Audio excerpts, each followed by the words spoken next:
Whether you're a parent navigating myofunctional disorders or simply curious about optimizing your family's overall health, the MyoHacker Podcast is your guide. Hi, I'm Karindy Ong, a speech-language pathologist, myofunctional therapist, and a mom on a mission to bring holistic health to you and your family. Together, we'll explore whole-body connections and integrative solutions. Please subscribe and leave us a 5-star review to help other families discover this important information. Visit MyoHackerSLP.com for free resources and guides. Quick disclaimer. The content shared in this podcast is for information and entertainment purposes only. The views and opinions expressed by the host and guests do not necessarily reflect those of the podcast or its affiliates. This podcast does not provide medical, legal, or professional advice. Always consult a professional regarding your circumstances. By listening, you agree that the host and podcast are not responsible for any actions you may take based on the information provided. Now, let's dive into today's episode. All right, everyone, thank you for joining us for this episode of the MyoHacker Podcast. With us today is Apraxia aficionado, Kim Garcia. Kim, tell us a little bit about yourself and your clinic. Sure. I am located in the Oak Forest area of Houston, Texas, so just north of 610. And we specialize here, I say we, I, and I have another therapist working with me. We specialize in apraxia of speech. And it's not the only thing we do. We do see most of the speech kiddos that come our way, with the exceptions of certain specialties where I think they need to be seen by someone with more knowledge. But for the apraxia kids, that is the bulk of my caseload. Great. So tell us, what is childhood apraxia of speech? Okay. Well, the first thing I would say is that childhood apraxia of speech it's a lifelong disorder. So it's not specifically in childhood, but that's when it's found. So childhood apraxia of speech is a neurological condition where there's a disconnect between the brain's motor planning system and the muscles and structures that we need to produce the motor plans for the sounds, the connected sounds in speech. How is it typically diagnosed? What does that look like? Oh, that's a good question. That's one of I love the diagnosis part. Usually over time, rarely just in one session. Our main goal is to see what the child is doing in speech. So we do a comprehensive assessment. So we want to look at all of the areas we can to see how much is going on, what's involved, and how we can include things or exclude things from the diagnosis. We'll do language testing. Well, of course, we'll do an oral MEC exam. We will do articulation testing. Sometimes we'll do traditional articulation testing where the child is just repeating the word and we're transcribing what the child does. But most of the time, or all of the time, the assessment needs to be dynamic. So in a dynamic assessment is if we have a list of words, which most articulation tests do, we want to have the child produce that word. We want to kind of analyze in line of what the child is doing, see what they're doing, and see how it changes once they have to repeat it, and see what they do once we give them support to get closer to their target, whether their target is a better approximation or the actual word. We want to see what types of supports they need. And within looking at those supports and those repeated trials, we're going to look for characteristics that we see in childhood apraxia of speech versus other speech disorders. So what would be an example? Can you give us, let's say, the word bubble? What might be an example of how that looks in, let's say, like a speech disorder versus apraxia? Sure. Okay, so bubble is good. So let's make this child 3 years old, because that's a good spot where parents are either concerned that their child doesn't have enough words because they're about to start preschool, or they have some words and they're very difficult to understand, difficult in and out of context. So my evaluation starts there, where we say, like, how much do you understand? If the parent's like, yeah, 10%, I already know that is a indication that this is more severe than another 3-year-old that has a speech sound delay.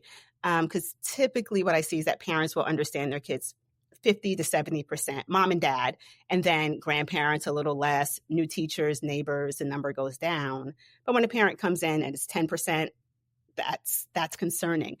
So looking at this word bubble, I'm thinking of these characteristics for apraxia, and some of those and I say characteristics of speech is what do I see and what do I hear when the child is speaking. So we have a list of just speech therapists in general. We know what we're looking for. Is the child leaving off consonants? Are they leaving off syllables? Are they leaving off initial sounds versus final sounds? Are some sounds sounding more like another sound? Where we can get into that. But so for bubble, if the child is saying bubble, I want to see what they're doing when they're looking at, and we can start just traditional and say bubble.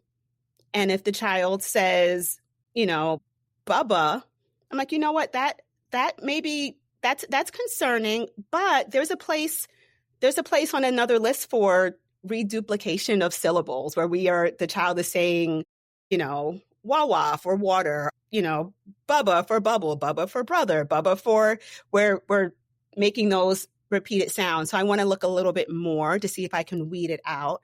Now, if the child only says "buh," then I'm like, okay, now there's a little bit more going on. And I'm just writing that stuff down. There's certain things where a lot of times, unfortunately, our kids with apraxia are coming in and their consonant inventory is so low that they may not have "buh" for bubble. Are there syllables? So can you say Sure. real quick, what is a consonant inventory? Okay, so our inventory is our bag of whatever's in there. So the consonants are the sounds that we need. So as speech therapists, we know those early sounds, and I'm going to use the letters for them, the M, P, B, and D. So mama, dada, papa, pop, pop. All of those, those come really early. With our kids with apraxia, a lot of times there's no rhyme or reason of what sounds the child has. I've had children that come in and they have the R sound, but there's no, the R sound is pretty clear, but there's nothing else around it, right? So we have ro, but we can't figure out how to get Bubba for bubble, or, so I'm looking at how difficult it is for the child to get these movements, to get the word right or close to right. And typically in that first evaluation session, I'm going to write down what I did and how much support they needed, right? So max support for me may look different than max support for another speech therapist, but I know for me, I'm giving all of the help that I can possibly get to give them. And then to see if we can back down from it, or see if that's what they need to stay there, and if they're able to repeat it once I take the supports away. And we just do that, and the words get longer and longer or more complex. And that's when we really see, like, okay, where are the breakdowns occurring? Because if we can say, bubble up, or we can say bubble, but when it's time to say bubble up, which up could be easy, and then it becomes then we're concerned. So it's just assessment like that, where we just keep making it more complex and keep giving support and taking it back and seeing what the child does with it. So going back to that age 3, which I love, that was a perfect description and example to provide. How would, let's say a parent is listening and they're like, I think my child, he's a late talker. I think that's what it is. What might be a way for them to go, actually, let's take them in for an assessment with someone who specializes in apraxia? Okay, good question. So typically, if a parent is aware of some of the more nuanced or some of the characteristics of apraxia, that's usually when it will come from the parent. They'll say something else is going on. And usually it's because they follow the child. Obviously, it's their child. So over time, so they may say, reduce babbling. Well, I'm not concerned. Reduced or absent babbling. And they may look it up. And usually if I'm a parent too, so I would look it up. My child is not babbling, and they're, when they were 9 months old, they didn't babble, or, they're not talking now. And I see something pop up that says the child is not babbling, or there's reduced babbling. You're like, well, I'm not seeing signs of autism, and they don't have, they don't have this, they don't have that. So let me keep looking. So usually when I have parents come in and they're not being sent from another speech therapist, they already have that list of they'll tell me, Kim, there's something else. And usually they'll say like, oh, I've noticed he didn't. And I do ask these questions during intake. But when they're in front of me, I'll say, well, why me? I usually will say like, why me? Why did you come to me? And it's usually because they've noticed something that's a little bit off. And a lot of times it's the inconsistency of how the child says stuff. And while inconsistencies are not the end all be all of getting an apraxia diagnosis, that's usually what parents notice. So if the child is saying bubble and you're like, oh, they said bubble and mom has bubbles, grandma gives bubbles. And every time they hear, not every time, but throughout the day, bubble sounds like, uh-oh, and it's great. But then sometimes they may get the B, but then the parent will never hear it again. They'll get bubble and the parent will be like, well, he can say ball, but why can't he say bubble? Or he can say this, why can't he say that? That's usually the story that I get when parents are like, there's a concern, like he can say something very similar, but not this word that seems easier, or not this word that has the same sounds.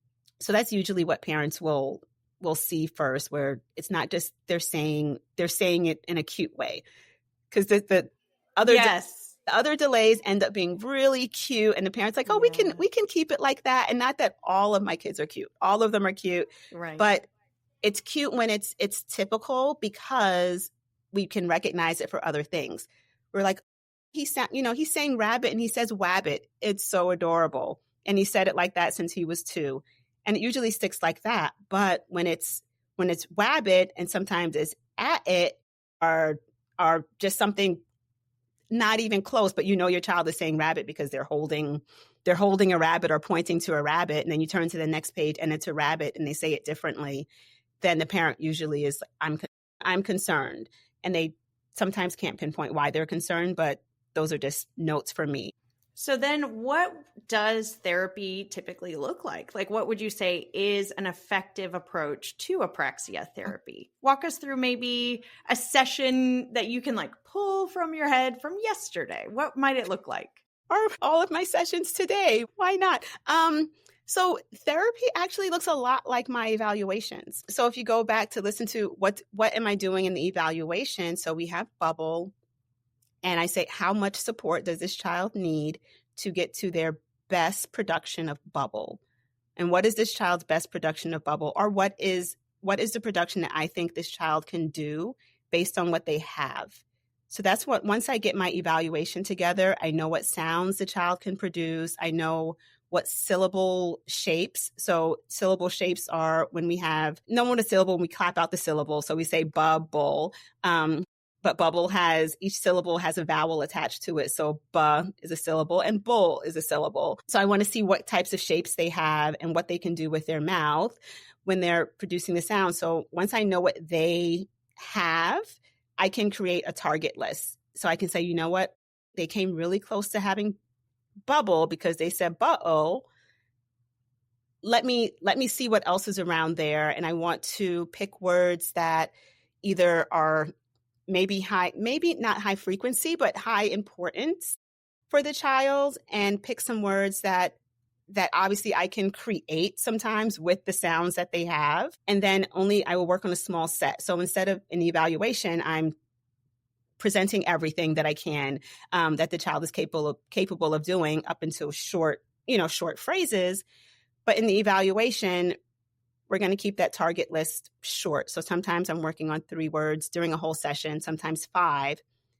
And we're working on those based on what I saw the child can do and how I think they can move and how much support they need. And like the evaluation, I'm going to start with the maximum of support that they need, back out of it, and then go back in and provide it as needed.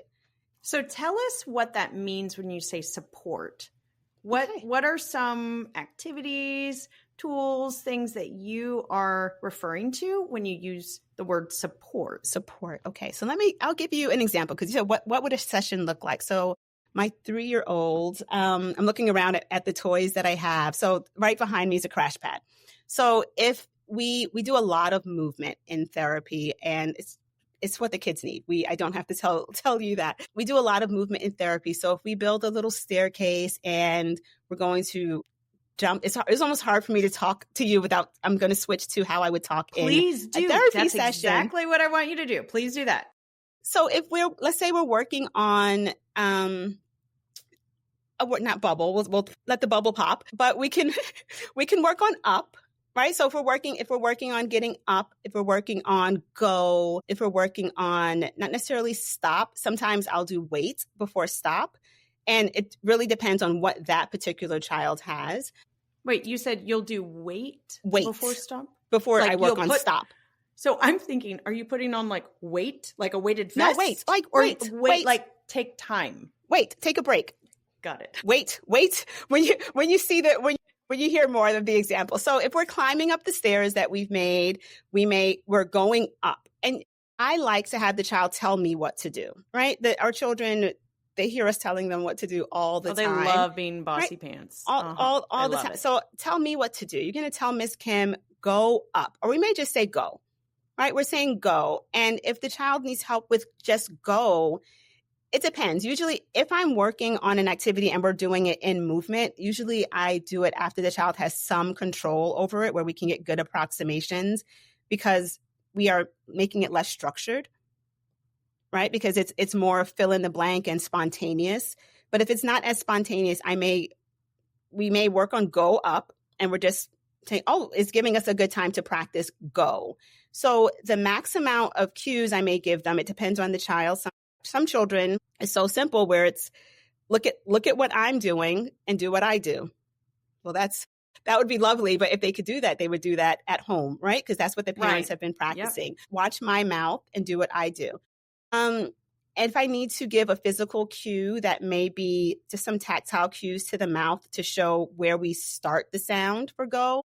Or it could be, I don't have to touch them. It could be on me. I may say, oh, remember, we're going to go.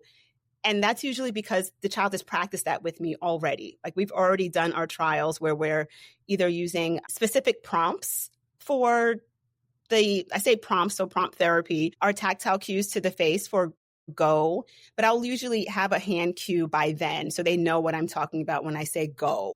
And usually sometimes that is enough, and that's the maximum that they need. If they need more, we usually will back out, and maybe that's the wrong word to be using during play, but maybe usually not. But if they've got it, then I say, oh, that's right, I need to go. Or I would have them fill it in. That's when I can do ready, set, go, or ready, set, and let them say go, because that's spontaneous. So we'll work on go, or sometimes that's when wait. Because if they're telling me to go, sometimes I'll get up there and I'll get scared and I'm nervous and I'm like, wait, I need to wait. And then I'll ask them, should I wait? Sometimes they'll say yeah or okay. And a lot of times those are our target words too. They'll say yeah, and they'll say, oh yeah, wait. And then I will pause. That gives me an opportunity to pause. And then I'll ask them for help. Can you help me wait? And then I can get face to face with them and then really show them that cue again. So now I'm showing them a cue for wait if they didn't have it. But again, those are our targets. So they're practicing it at that time.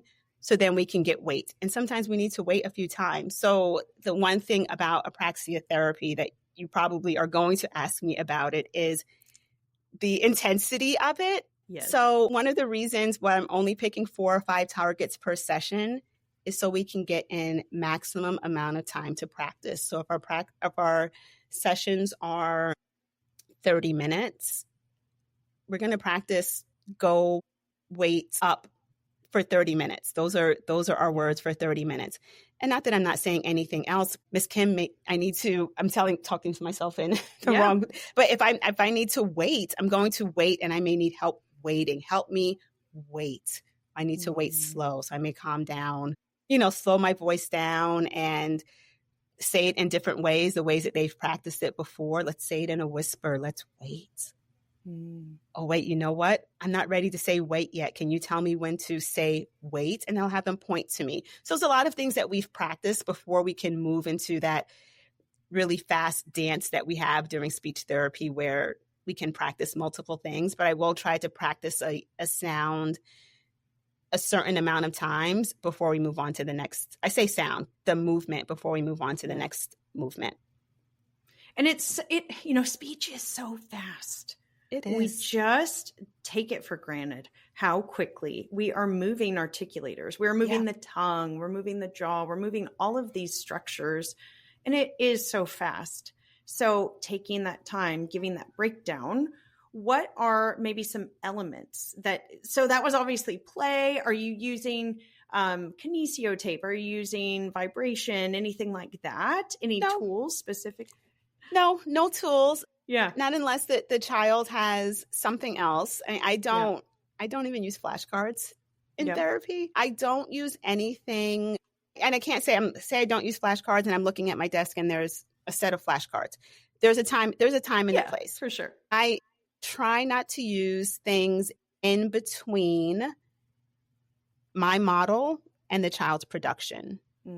Right? Because it's the muscle movement. So if we're working on weakness or having to bring awareness to a certain area, that's kind of like pre-therapy, right? Kind of while we have like pre-feeding therapy. Like that's, if we have something to work on before or alongside, then we do that. But for apraxia therapy or for motor speech therapy, I want the muscles moving in the way they need to move to get the word out. And we need to do it over and over and over again until it becomes kind of ingrained, or we're creating a new motor pathway for that word. So I don't like anything getting in between that. So even a flashcard to me takes the attention away from my face or takes the attention away. The child's, there's so much going on cognitively for them to just have to get the words out correct.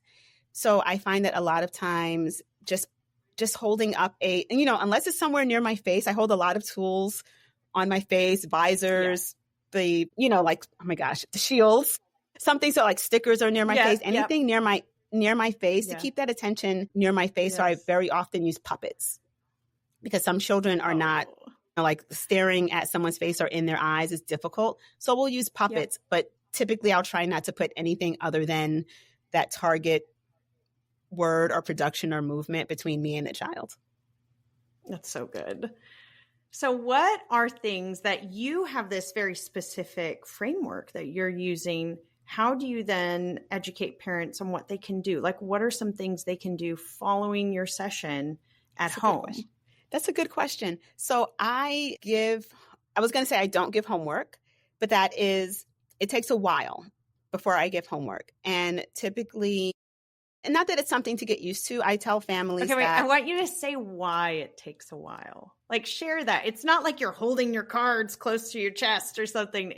There's an intention and a reason. There's an intention. Yeah. Yes, there's an intention with everything that happens, everything I say, every toy I take out, every decision I make. The reason behind not giving practice work to go home right away is because I want to make sure that there's not going to be bad practice happening at home.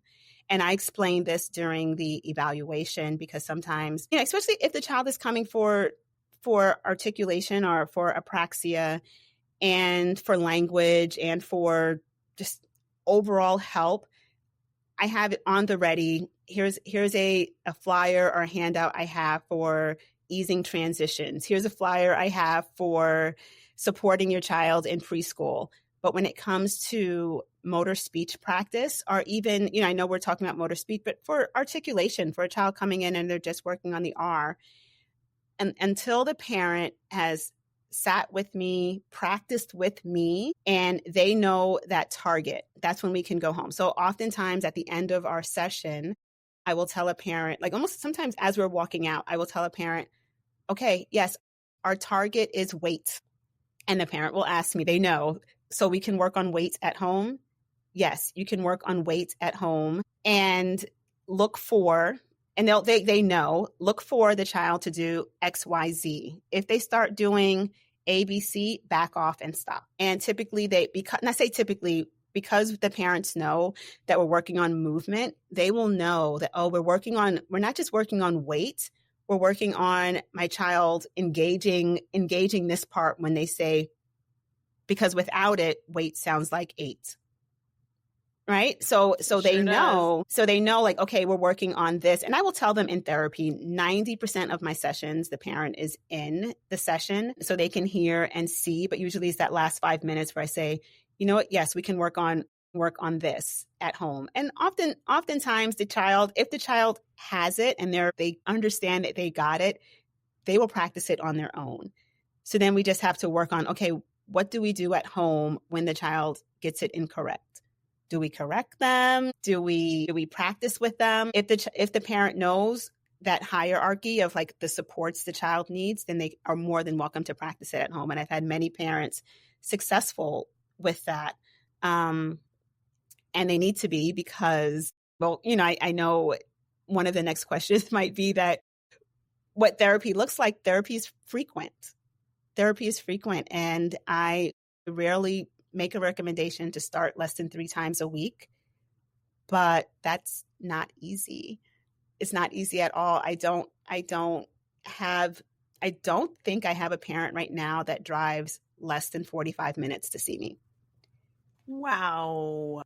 Currently, I don't have a parent that drives less than 45 minutes. So with that said, for my parents that may be driving over an hour and a half to see me, as a team, we don't recommend that 3 times a week, because how can it be done taking out 4 hours of your day or more to do a speech therapy session?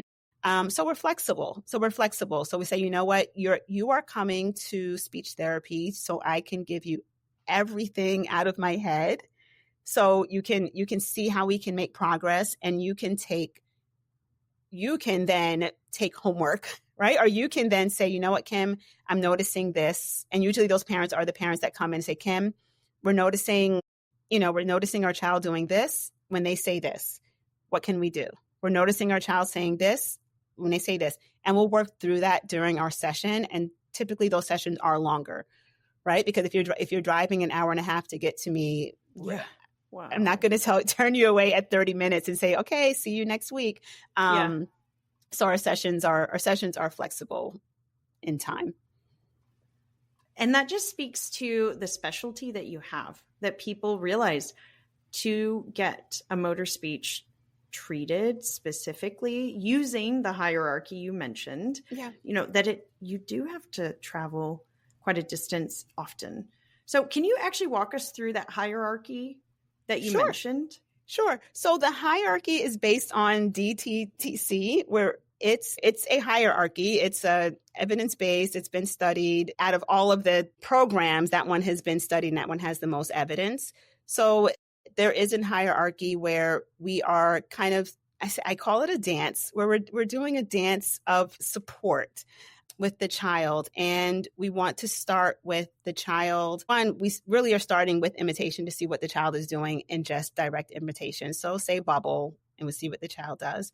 Then we want the child to, what I do is give the max support. So the max support may be like, let's do it together. So we're saying it at the same time. And a lot of times that pre-therapy part that I kind of talked about before, some of my 3-year-olds may not know what at the same time means. So we may have a session, a session where a session or 2 or 3 where we're working on doing things at the same time. So we understand what the therapist means when she says, let's do it at the same time. So sometimes I'll hold their hands. I was like, okay, me and you, and I'll give them a little squeeze. We're saying, we're going to say mama. So we'll do it at the same time and see what the child does. If the child has breakdowns there, that's when I'm going to give more support, right? So how can we give more support? Just, like the hierarchy is almost like a test. I'm testing you. How can we do it? How are you doing it at the same time? How are you doing it immediately after me? Yeah. With the delay, and then spontaneous. That's the hierarchy. Yeah. And then, so at that same time, okay, let's say it at the same time and watch me. I may give like a hand signal, and they change. They may change from kid to kid, but they don't change within that kid. So if that day I decide like, oh, this works, then it works for them. Sometimes I may give a cue like on their lips for what they need, and we're doing it at the same time. A lot of times they get it. And then I can, I'm picking like, that's their target. The target is mama. So we're getting mama at the same time. That may take the whole session, right? Where I'm just like, but imagine that session. Yeah. Imagine that session. The parent is the child comes in, we're working on mama, and we got it at the same time. right? So then that becomes the parent's homework. Yep. Right? Because we were successful with it, saying it at the same time, because then we can get dad and little son, let's call mama. Let's do it at the same time. Ready? And we're going to model what we did with Miss Kim. Mama. And we did it at the same time. When? So big, because mom comes out and she's, of course, overjoyed, but it's practice. We're getting that practice in, and we can practice with that until we get into therapy again. Or sometimes families will call me or send me a video and they'll say, look, we got it. And I was like, you know what? Just for fun, try moo. Let's just see what happens. Let's see what happens. And if it doesn't happen, that's fine. Yeah. And if it does happen, that's great. But I'll say try it and do moo together. Get the cows and everyone do moo at the same time, because then we know, okay, he understands, or he or she understands that simultaneous production, and we know it helps, right? We know that's the level that helps them get the motor movement, and that's why they're here. And then we can say, you know what? Let's take turns. Mama, mama, mama, mama, or moo, moo. All the cows are saying moo. And that's when we really can rack up. Like, I know I have a couple of Instagram videos that shows like all the amount of little toys I have, because maybe now we come in and there's a train of cows and they all have to say moo. You know, they all have to say moo before they jump over the fence, or they all have to call for their mama, you know, before they go into the barn.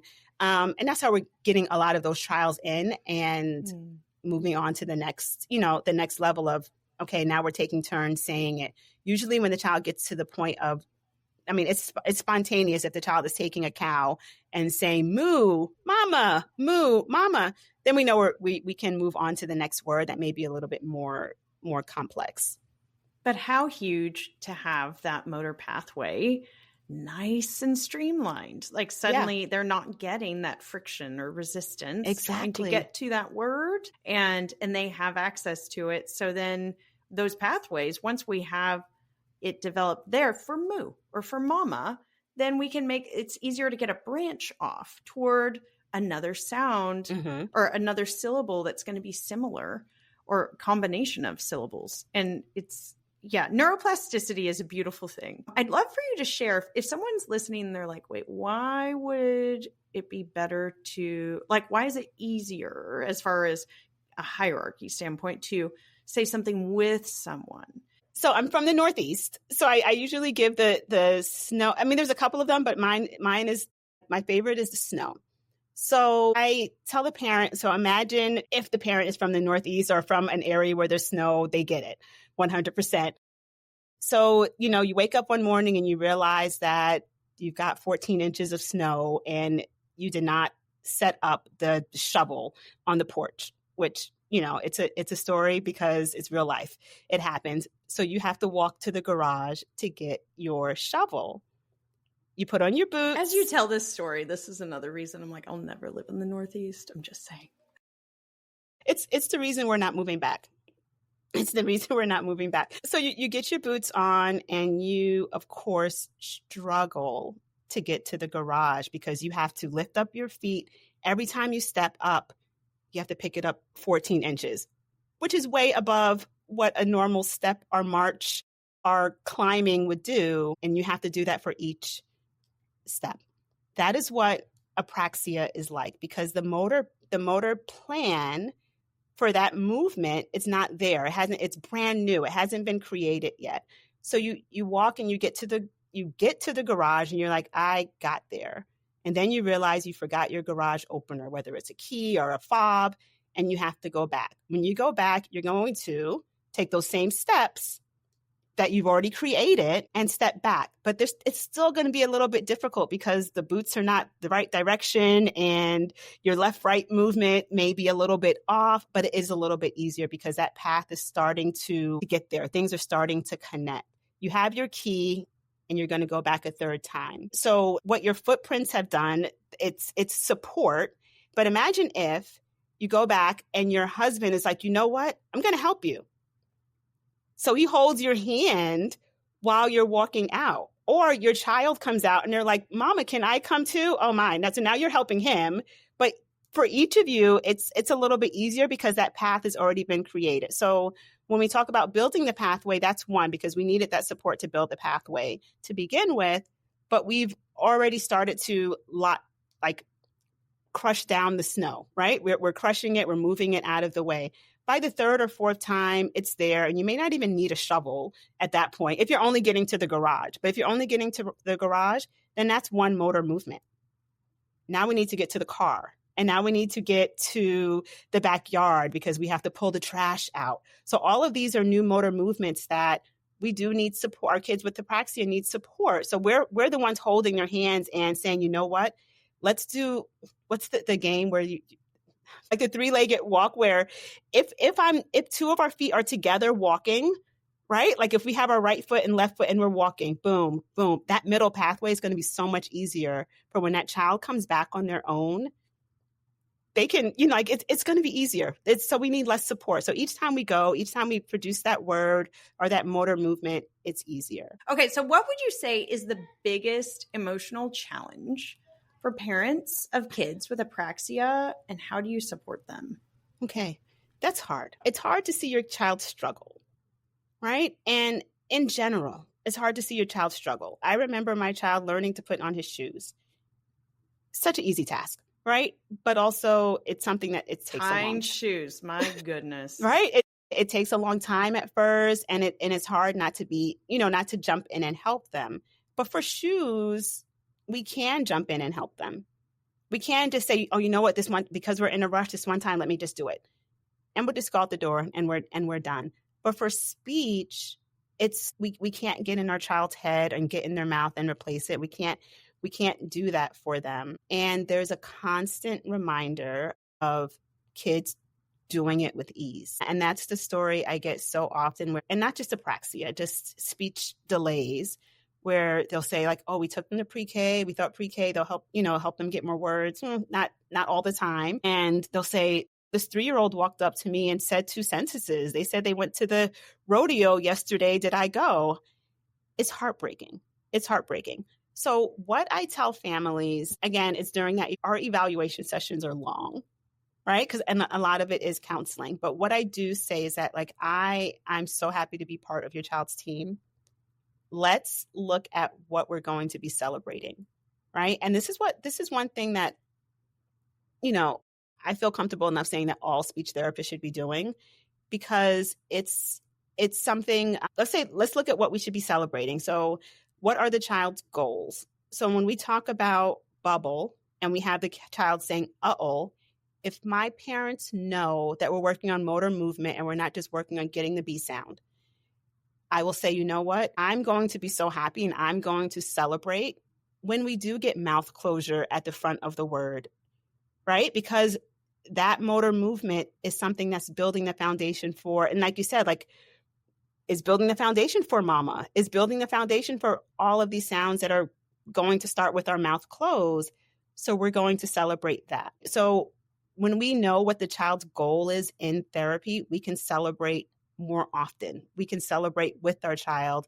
We can see and we can appreciate what the child is doing and what we're all doing as a team. So while we know, like, it's really hard to see our child struggling, if we look at, oh, we want to compare our child to the 3-year-old that can talk all about going to the rodeo, then we're going to miss all of the work our child is doing, right? We're going to miss it. And it's such a moment where we can actually take a beat from culture. Just especially we have Instagram and who knows, social media, all these things where you can just have a comparison all day long, all the time. And I think even more than in, previous generations, we have this all the time, that you have the opportunity to compare yourself as a parent and your child to other children, which that is not what we want. That's not what we want. We want them to be these individual, special human beings that they are, and seen for the progress that they make. And it takes understanding where they're starting from to be able to really celebrate those milestones that they accomplish. Exactly. Sorry, I went on a soapbox there. I wasn't planning. But so that answers my next question. I was going to say, so what encouragement do you give families? And I think that's it. what you just said. Yeah. Is like, look where they started from. Look at these movements they're making. Mm-hmm. And especially when we have, let's say, neurologically complex cases. Not every case of apraxia is one that has, something else going on, but most of them are. They do.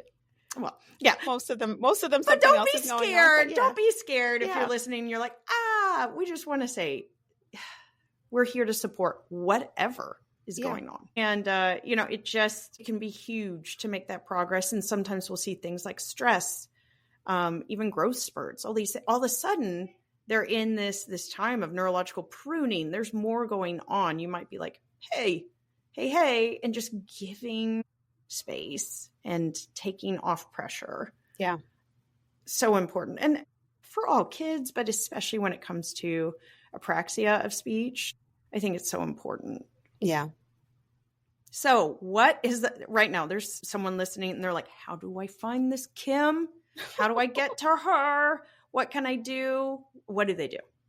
To get to me. So yes. I am on most social media platforms, not TikTok yet, at North Star Pediatric Speech Therapy. Usually if you just search my name, Kim Garcia, and speech, hopefully I'll pop up. My Instagram page, my Facebook page, and my website are all the same, North Star Pediatric Speech Therapy. And my phone still rings directly in my pocket. I offer free consultations, and I love talking to families. And even if they're not sure of where to go or where to start, that's what the consultation is for. So I can either point you in the right direction, or I could say, you know what, come in person, bring your child, and let's start there. Let's talk in person so we can really kind of figure this out. Yeah. Your heart is so good. So big, so good. All right, guys, you heard it. So reach out to Kim. And I will have in the show notes all of the ways that you can get in contact with her. If you're like, I can just message me and I'll get you in touch with Kim. Okay. I want you to have her as a resource. So if you're listening on an iPhone or anything, you can just scroll down and you'll see her contact information right there.